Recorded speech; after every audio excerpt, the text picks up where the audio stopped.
Bah, évidemment, l'objectif avant tout, c'est de terminer, surtout sur un Vendée Globe, parce que c'est une course qui se passe sur la durée.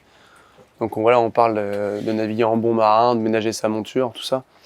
Après, ça n'empêche que voilà, on est des compétiteurs et ça joue beaucoup au départ aussi. C'est-à-dire que les premiers jours, c'est là où potentiellement tu peux faire une différence et distancer un peu tes concurrents. Une fois que tu commences à les distancer, souvent tu te retrouves dans un autre système et après c'est compliqué de revenir, quoi. Je dis pas que c'est pas possible, mais souvent c'est compliqué.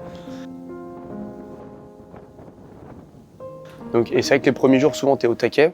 J'en ai parlé avec entre autres Benjamin Dutreux, qui lui les premiers jours il était à fond, et c'est vrai que tu es tellement à fond que t'en oublies de te reposer, t'en oublies de faire d'autres choses qui sont autres que pousser la machine, quoi. Et c'est vrai qu'au bout d'un moment, bah, t'as plus de jus, quoi.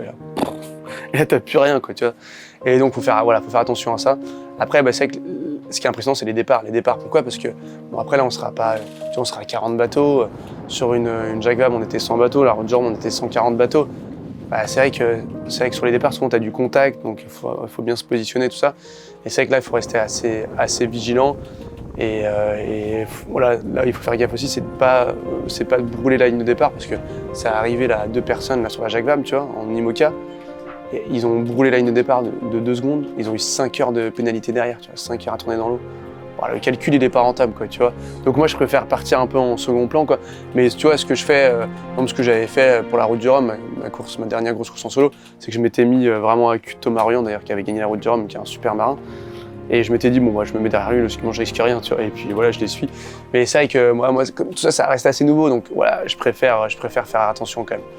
Donc voilà, pour le coup, un départ, de partir, tu vois, 1 minute ou 30 secondes derrière les premiers.